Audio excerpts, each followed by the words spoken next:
10वां सूत्र कल बताया कि जहाँ यह विश्व रस्सी में सर्प के समान कल्पित भासता है, वही आनंद परमानंद बोध है। अतः तू सुखपूर्वक विचर। तो इसमें हमें बता रहे हैं कल से आगे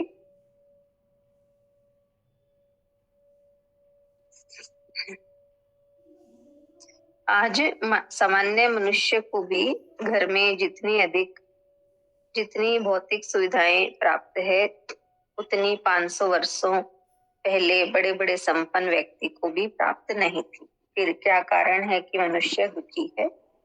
वास्तविकता यह है कि मनुष्य की जितनी सुविधाएं बढ़ी हैं, उतना ही वह अधिक दुखी हुआ है। आज जितनी चिकित्सा सुविधाएं बढ़ी है, उतनी ही बीमारियां बढ़ी है। जितने न्यायालय बढ़े, उतने ही जुर्म बढ़ गए। जितनी भौतिक सुविधाएं बढ़ी, उतना ही मनुष्य का नैतिक पतन अधिक हुआ।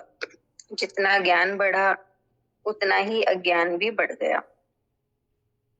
जितने साधु संत, मंदिर, मस्जिद, गुरुद्वारे बढ़े, उतना ही अधर्म भी बढ़ गया। जितना कृषि का, उद्योगों का विकास हुआ, उतनी ही भूखमरी, बेकारी बढ़ गई। जितना अच्छाई लाने का प्रयत्न किया गया, उतनी ही बुराई अपने आप बढ़ती गई। एक विपरीत समानांतर व्यवस्था अपने आप बन गई। क्या कारण है इसका? इसका उत्तर किसी के पास नहीं है। केवल अध्यात्म ही इसका उत्तर देता है कि इस सृष्टि में, इस संसार में, इन भोगों में सुख ढूंढना मूर्खता है। यह मृग मरीचिका है, कभी मिल नहीं सकता, क्योंकि बाह्य वस्तुओं में सुख है ही नहीं, मिलेगा कहाँ से? वह सुख का सागर, आनंद का सागर तो तुम्हारे भीतर ही बह रहा है, जिसे प्राप्त किए बिना सुख नहीं मिल सकता, आनंद नहीं मिल सकता। उसे पालो तो तुम धन्य हो जाओगे। स्वामी रामतीर्थ ने कहा है, to seek pleasure in worldly object in vain, the home of bliss is within you. यानी सांसारिक विषयों में आनंद ढूंढना व्यर्थ है, इस आनंद का निवास तुम्हारे भीतर है। अष्टावक्र इसी सत्य को प्रकट करते हुए कहते हैं कि यह संसार रज्जु के समान है, निर्जीव है, प्रकृति मात्र है, भौतिक है। ये तुमको न सुख देता है न दुख, निरपेक्ष है। यह तुम्हारे ऊपर है कि तुम इसका उपयोग कैसे करते हो। यह सर्पवत नहीं है, तुम्हें इससे डरने की आवश्यकता नहीं है। विवेक से इसका उपयोग करना है, किंतु तुम इसमें सर्प की कल्पना करते भागे जा रहे हो, पसीना पसीना हो रहे हो। सर्पवत देखकर तुम्हारे हृदय की धड़कन बढ़ रही है। यह सब तुम्हारी भ्रांति के कारण है कि तुमने रस्सी को सर्प समझ लिया। तुम्हारी यह भ्रांति अज्ञान के कारण पैदा हुई है। अज्ञान अंधकार के कारण तुम इसके वास्तविक स्वरूप को नहीं देख पाए, इसलिए यह भ्रांति हुई है। अतः तुम ज्ञान चक्षुओं से जब तक इसका वास्तविक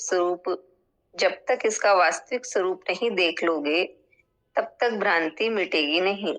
तुम ज्ञान प्रकाश से उसे देखना तो चाहते नहीं। वह हनुमान चालीसा का पाठ करते हुए भागे जा रहे हो, इससे तुम्हारी भ्रांति मिटेगी नहीं।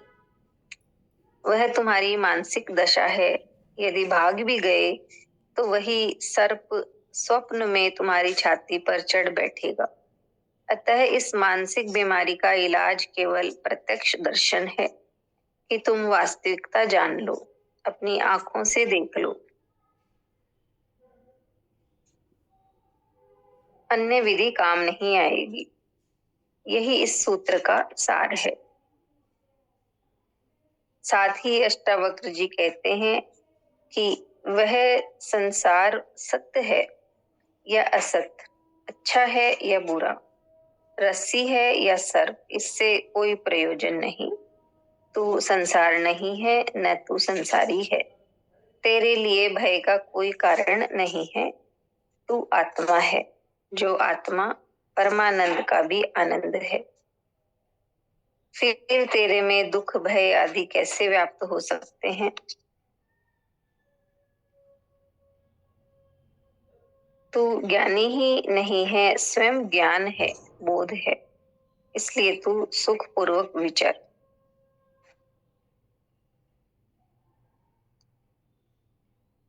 इस आत्मज्ञान से तेरे सारे संशय भ्रम दूर हो जाएंगे। संसार के प्रति जो तेरी दृष्टि है वो बदल जाएगी।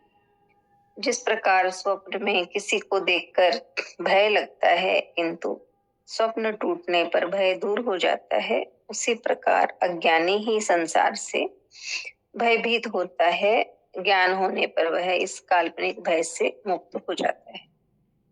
इतना ही है।